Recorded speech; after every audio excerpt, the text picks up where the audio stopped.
Hər birinizə salamlar əziz abituriyentlər. Bu günlər mən sizə 2023-cü il tarixində keçirilən OTK sınaqlarından birinin izahını verəcəm. Sınağımız ikinci qruplara aiddir. Yəni Azərbaycan tarixinə aiddir situasiya. Təbii ki, üçüncü qruplarda işləyə bilərlər. Hər birinizə uğurlar. Keçək suallarımızın izahına. Birinci sualda deyir ki, Heydər Əliyevin ilk prezidentliyi dövrünə aiddir. Heydər Əliyevin ilk prezidentliyi dövrü 1993-cü ildən 1998-ci ilə kimi olan dövrdür. A variantında deyir ki, Azərbaycan İslam Konfransı Təşkilatına üzv olması. Bu 1991-ci ildə olduğuna görə biz A-nı bu dövrə aid eləyə bilmərik. A variantını çıxdıq. B-də deyir ki, Sədrəy Dilluçu Ümid körpüsünün açılması. Bu Heydər Əliyevin Naxçıvan dövründəki hakimiyyətinə düşür və Naxçıvandakı hakimiyyətinə düşür və bu prezidentlik dövrünə düşmür. Ona görə B-ni çıxırıq. C-də deyir ki, Azərbaycan Respublikasının konstitusiyasının qəbul edilməsi 1995-ci ildə prezidentlik dövrünə düşür. İlk prezidentlik dövrünə düşür daha doğrusu. Ona görə C doğru cavabımız olacaq elə. D-yə baxaq. Azərbaycanın BMT-yə daxil olması. Azərbaycan BMT-yə nə vaxt daxil olmuşdur? Bəli, 1992-ci ildə. Ona görə D də uyğun gəlmir. İlk prezidentlik dövrünə.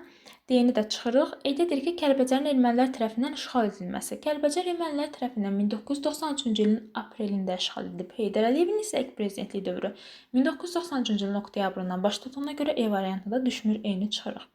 İkinci suala baxaq. Eyler-Venn diaqramına uyğun bəndləri müəyyən edin. Deməli, birinci Qarabağ müharibəsi və ikinci Qarabağ müharibəsini verib. A-da deyir ki, daşaltı əməliyyatının keçirilməsi. Daşaltı əməliyyatı həm birinci, həm də ikinci Qarabağ müharibəsində keçirildiyinə görə biz 3-ə A-nı götürəcəyik. B-də deyir ki, Azərbaycan işğal olunmuş əraziləri ilə bağlı BMT-nin bir sıra qətnamələr qəbul etməsi.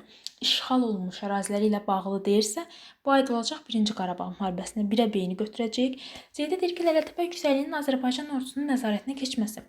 Baxın, Lələtəpə yüksəkliyi aprel döyüşlərinə aid, nə birinci, nə ikinci Qarabağ müharibəsinə düşmədiyinə görə biz C olan variantları, yəni A-nı, B-ni, C-ni, D-ni çıxırıq. Elə cavabımız qalacaq E variantı. Gəlin digərlərini də izah eləyək. D-də deyir ki, ABŞ-ın təşəbbüsü ilə Azərbaycan və Ermənistan Xarici İşlər Nazirlərinin görüşü bu aid ikinci Qarabağ müharibəsinə. E-də deyir ki, Rusiyanın təşəbbüsü ilə hərbi əməliyyatların dayandırılması. Baxın, birinci Qarabağ müharibəsində Bişkek protokolunu deyə bilərik. İkinci Qarabağ müharibəsində də kapitulyasiya aktını. Ona görə də doğru cavabımız olacaq E variantı. Üçüncü suala baxaq. Üçüncü sualda deyir ki, qəbilə icması və tayfaya aid ümumi cəhətləri müəyyən edin. Birdə deyir, dulus qablarının hazırlanması. Bu, bəli, hər ikisi üçün oxşar cəhətdə hər iki dövrdə var idi. 2-də deyir ki, Neandertal insanın mövcud olması. Baxın, bu orta paleolitə aid olduğuna görə heç birini götürə bilmərik. Yəni B-ni, C-ni çıxırıq. C-də deyir ki, daha C nə idi? Üçüncüdə deyir ki, əkinçiliyin müstəqil sahəyə çevrilməsi. Baxın, əkinçiliyin müstəqil sahəyə Erkən Tunc dövründə çevrilib və bizə də deyir ki, qəbilə icmasına da aid olsun, yəni ümumi cəhət olsun. Biz bunu götürə bilərikmi? Xeyr, götürə bilmərik. 3 olan variantı, yəni D-ni çıxırıq. Dördüncüyə baxaq, insanların ovçuluqla məşğul olması. Baxın, insanlar ovçuluqla alt paleolit dövründən başlayır, ta bu günə kimi məşğul olur. Yəni bu oxşar cəhətdir. Ona görə də 1 ilə 4 doğrudur. 4-ü də götürək. 5-də deyir ki, insanların otdan istifadə etməyə başlaması. Başlaması deyirsə, biz götürə bilmərik. İnsanların otdan istifadə etməsi olsaydı, bunu oxşar götürərdik. Amma başlaması dediyinə görə bu yanlışdır. Deməli, cavabımız olacaq A variantı 1 və 4. Dördüncüyə baxaq. Dördüncüdə deyir ki, Tatar Suvalı alayına aiddir. 1. Brusilov hücumunda iştirak etmişdi. Bəli, 1 doğrudur. 1-i götürəcəyik. İkincisi deyir ki, 1-ci Dünya müharibəsi ərəfəsində yaranmışdı. Baxın, ərəfəsində sözünə görə bu yanlışdır. 1-ci Dünya müharibəsi dövründə yaranmışdı. Ona görə 2 olan variantları B-ni, D-ni çıxırıq. Üçüncüdə deyir ki, Belqrad diviziyası kimi tanınırdı. Bu 223-cü diviziyada olduğuna görə 3-ü çıxırıq. Və 5-ci. Qalır 1-dən 5. 4-cü də aid deyil buna. 5-də deyir ki, Çar 2-ci Nikolayın fərmanı ilə yaradılmışdı. 5-ci də doğru olduğuna görə cavabımız olacaq C variantı. Baxaq 5-ci suala. Səfəvilər dövləti tarixində 16-cı əsrin 20-ci illərinə aid 1520-ci illərə. Birinci sualda deyir ki, dövlətin paytaxtının yeni şəhərə köçürülməsi. Dövlətin paytaxtı yeni şəhərə 1555-ci ildə köçürüldüyünə görə 1 olan variantları götürə bilmərik. İkincidə deyir ki, Şirvanşahlar dövlətinin varlığına son qoyulması 1538. 1538-ə aiddir və bizə deyir 1520-ci illərə aid olsun. Biz götürə bilmərik. 2 olan variantlar çıxdı. 3-də deyir ki, hakimiyyətə yeni hökmdarın gəlməsi. Kim gəlmişdi 1520-də? 20-ci illərdə daha doğrusu. Yəni 1524-cü il deyək, daha dəqiq. 1524-cü ildə birinci Təhmasib gəlmişdi. Ona görə də üçüncü doğrudur. 4-də deyir ki, mərkəzi hakimiyyətin zəifləməsi. Bəli, zəifləmişdi. Niyə zəifləmişdi? Çünki birinci Təhmasib az yaşlı idi hakimiyyətə gələndə. Ona görə mərkəzi hakimiyyət zəifləmişdi və cavabımız olacaq B variantı. Baxaq 6-cı suala. 6-cı sualda deyir ki, eramızdan əvvəl 2-ci minilliyə aiddir. A variantında deyir ki, Böyük Hun dövlətinin yaranması. Eramızdan əvvəl 220-ci il, yəni 1-ci minilliyə düşdü, düzdürmü? Biz A-nı götürə bilmərik, A-nı çıxdıq. B-də deyir ki, Hindistanda vahid dövlətin yaranması. Eramızdan əvvəl 3-cü əsrin 2-ci yarısına düşür. Ona görə də 1-ci minillik idi, B-ni çıxdıq. C-də deyir ki, Çində dəmir emalının başlanması. Eramızdan əvvəl 6-5-ci əsrlər, yəni eramızdan əvvəl 1-ci minilliyə düşdüyünə görə bunda çıxdıq, C-də getdi. D-də deyir ki, Şumerlərin 2 dəfə 2 çay arasında köç etməsi eramızdan əvvəl 7-ci əsr 1-ci minilliyə düşdüyünə görə D-ni də çıxdıq. E-yə baxaq, qədim Misirdə firavunların gizli sərdabələrdə dəfn olunması. Bəli, bu eramızdan əvvəl 2-ci minilliyə düşdüyünə görə biz götürəcəyik E variantını. Baxın 7-ci sualımıza. Deyir ki, göstərilənlər aiddir. Roma qoşunlarına qarşı mübarizə aparmışdı. Sasani hökmdarı 2-ci Şapurla müttəfiq olmuşdu. Bəli, Urnayra aiddir bu. Urnayra götürürük və Urnayr 313-dən 371-ci ilə kimi hakimiyyətdə olub və 2-ci Şapurla eyni dövrə düşür bunun hakimiyyət dövrü. Cavabımız olacaq B variantı. 8-ci suala baxaq. 8-ci sualda deyir ki, 20-ci əsrin 80-ci illərində Sovet Azərbaycanının tarixinə aiddir. Baxın. 1980-ci illər deyir bizə, düzdürmü? A-da deyir ki, Milli Azərbaycan qərargahının yaradılması. 1962 düşmür, A-nı çıxdıq. B-də deyir ki, Vəli Axundovun Azərbaycan SSR-yə rəhbərlik etməsi. 1959-1969 düşmədi, çıxdıq. C-də deyir ki, ilk radiostansiyanın istifadəyə verilməsi. 1926 C-ni çıxdıq. D-də deyir ki, yeni konstitusiyanın qəbul olunması. 1978 D-ni çıxdıq. E-də deyir ki, Ermənistan SSR-də Azərbaycanlıların deportasiya edilməsi. Sonuncu deportasiyanı deyə bilərik. 1988-1991-ci illəri əhatə elədiyinə görə deməli cavabımız olacaq E variantı. Çünki 1988-də başlayır deportasiya, sonuncu deportasiya deyək. Aha. Cavabımız olacaq 8-də E variantı. 9-cu suala baxaq. 9-cu sualda deyir ki, Manna dövləti tarixində eramızdan əvvəl 7-ci əsrin 2-ci yarısına aiddir. Yəni 650-dən sonraki dövrə aiddir. Aha. Baxın 650-dən sonra kim idi hakimiyyətdə? Uali. Biz Ualinin adını hansı variantda görürük? E variantında Ualinin Assuriya ilə dostluq əlaqələrini bərpa etməsi. Bəli, cavabımız olacaq E variantı. Çox sadə bir sual idi. 10-cu suala baxaq. Roma imperatoru Mark Trianın fəaliyyətinə aiddir. Mark Trian baxın 98-ci ildən 117-ci ilə kimi hakimiyyətdə olub. Və biz bu dövrə aid bir hadisə götürməliyik. Deməli deyir ki, A-da bütün İtaliyanın işğalının baş çatdırmışdı. Bütün İtaliyanın işğalı eramızdan əvvəl 3-cü əsrə aiddir baş çatdırılması və bunun dövrünə düşmür. Ona görə biz A-nı çıxdıq. B-də deyir ki, Attila ilə sülh müqaviləsinin imzalanması. Attilanın dövrü ümumiyyətlə 5-ci əsrdir və bu dövrə düşmür. B-ni çıxdıq. C-də deyir ki, Parfiya dövlətinə qarşı mübarizə aparmışdı. Parfiya dövlətinə qarşı mübarizə aparmağı doğrudur. Amma Parfiyanı işğal etmişdi tam şəkildə isə bu yanlış olardı. Doğru cavabımız olacaq C variantı. D-də deyir ki, Karfageni Romanın əyalətinə çevirmişdi. Bu 146-cı ilə aiddir, bunun dövrünə düşmür. Qulların öldürülməsinin qadağan edilməsi də bunun dövrünə düşmür. Eyni də çıxırıq. Onda cavabımız olacaq C variantı. Baxaq 11-ci suala. Böyük Moğol dövlətində müsəlman ruhanilərin irsən keçən torpaqları adlanırdı. İrsən keçən torpaq soyurqal adlanırdı. Baxın, bunu unutmayaq. Həm Böyük Moğol dövlətində, həm də Səfəvilərdə din xadimlərinin, ruhanilərin torpağı soyurqal idi. Aha, baxaq 12-ci sualımıza. 12-ci sualda deyir ki, 13-14-cü əsrlərə aid memarlıq abidəsidir. Baxın, Şuşa qalası 18-ci əsrdə çıxdıq. Dərbənd səddi 3-7-ci əsrdə çıxdıq. Bərdə türbəsi, bəli, 13-14-cü əsrlərə aiddir. Cavabımız olacaq C variantı. İrəvanda Göy məscid 18-ci əsrdə, Suraxanda Ateşgah 1667, yəni 17-ci əsr eyni də çıxırıq. Aha, 13-cü sualda deyir ki, 1235-ci ildə Monqollar tərəfindən ələ keçirilən şəhəri xəritədə müəyyən edin.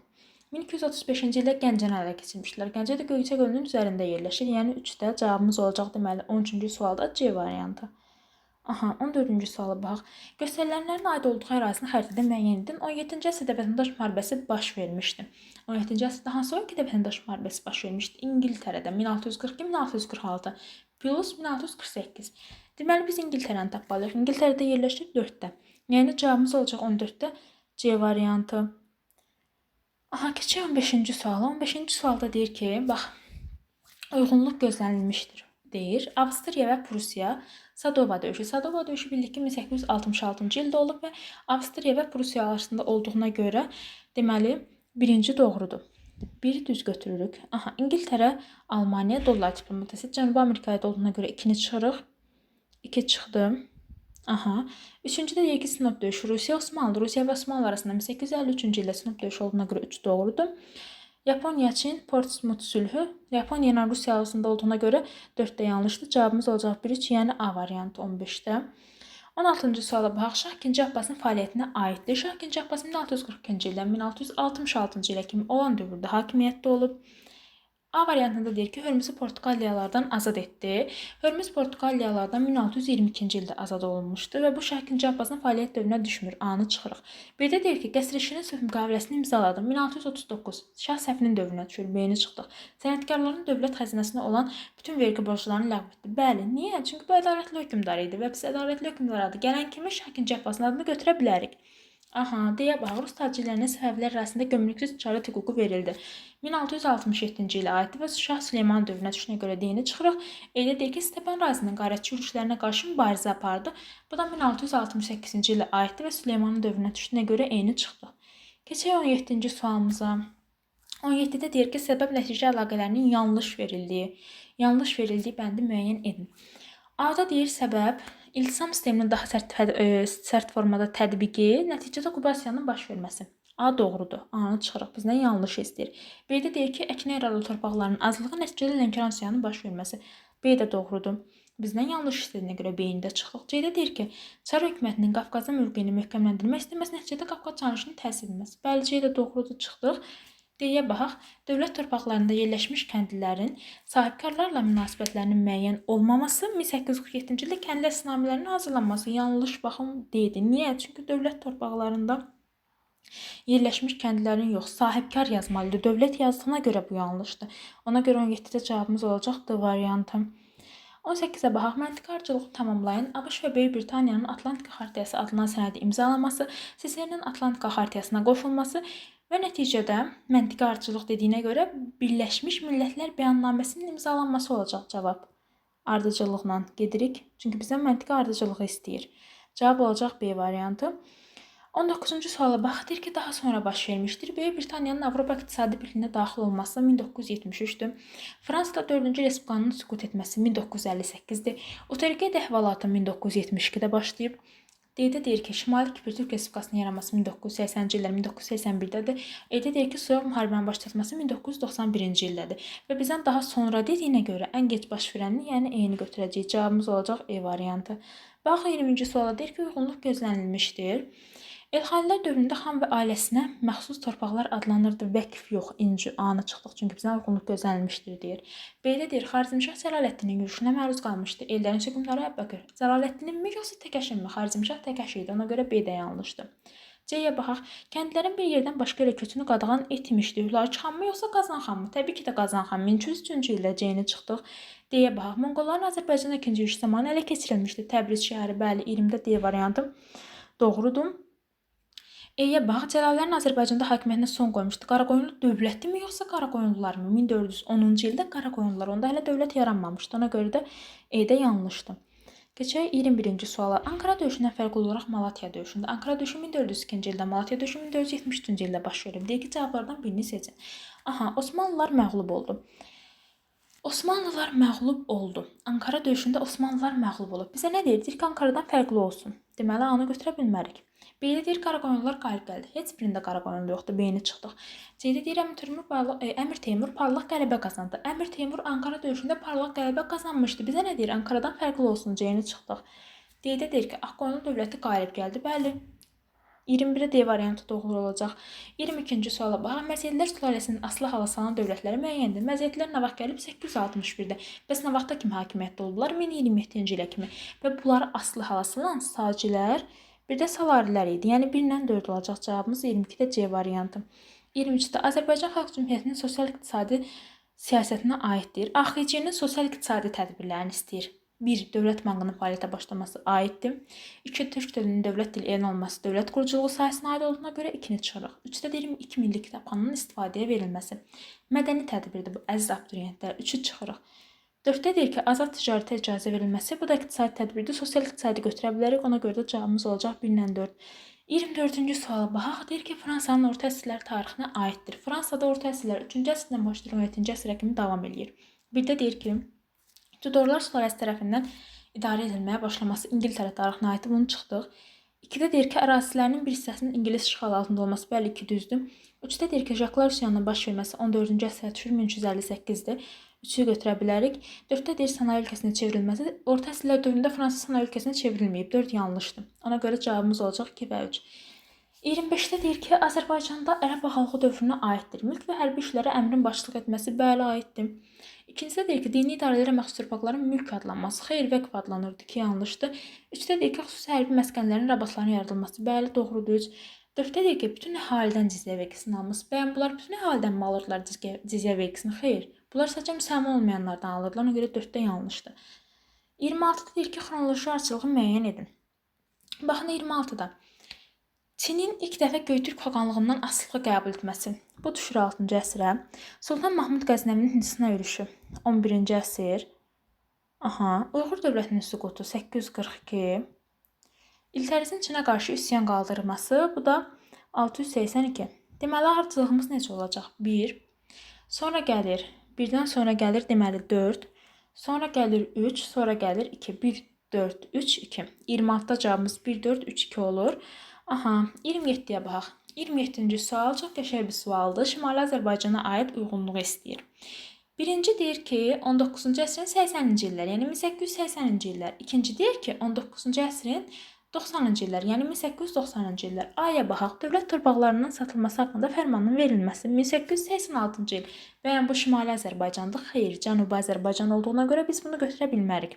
B-də deyir ki, Bakı Ağ Neft Zavodu Sahiblər İttifaqının yaradılması 1897-ci illər. Deməli 2-yə gedəcək B variantı. 2-də B. C-də deyir ki, Qalakənd mis əritmə mis saflaşdırma zavodunun açılması 1883-dür. 1-ə gedəcək C. Sonra deməli Bakıda mərkəzləşdirilmiş telefon stansiyasının istifadəyə verilməsi 1886. Bu da deməli D variantı da 1-ə gedəcək. E-də deyir ki, Təmbəki üsyanı adına haqq çıxışının baş verməsi 1891-1892. Amma ki, Cənubi Azərbaycan, Şimali Azərbaycanı götürə bilmərik. Ona görə də eynidə çıxdıq. Keçək situasiya. Situasiya mətnini siz istəsəz saxlayıb oxuya bilərsiniz. Mən sadəcə cavablarını izah eləyəcəm.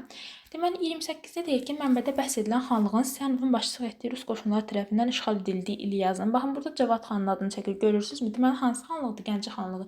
Bəs bunu nə vaxt işğal eləmişdilər? 1804-də ilk işğal olunan xanlığımızdır, unutmuruq. 29-da deyir ki, mənbədə bəhs olunan xanlığın işğal edilməsinin Rusiya üçün əhəmiyyətini yazın. Baxın, Azərbaycan çərlərinə doğru yol açmışdı Gəncənin işğalı. Plus da ki, digər xanlıqların işğalını əsaslaşdırmışdı. Ona görə də bu iki cavabı yaza bilərsiniz. 30-da işğalın ardınca xanlığın aqibəti ilə bağlı görülmüş tədbirlərdən ikisini yazın. Təbii ki, xanlığı işğal etsə, xanlığı ləğv eləyəcək. Gəncə xanlığını ləğv elədi. Plus da ki, Gəncə xanlığının adı dəyişdirilmişdi, Yelizavetpol adlandırılırdı. Yazırsınız bunların ikisini. Belə, deməli, bu 2023-cü il tarixində keçirilən ikinci qruplara aid OTK sınağının izahı idi. İnşallah bundan sonra kanalımızda vaxt etdikcə OTK sınaqlarının izahını paylaşacağım. Həmçinin din toplu izahlarının. Hər birinizə uğurlar arzulayıram. Sağ olun.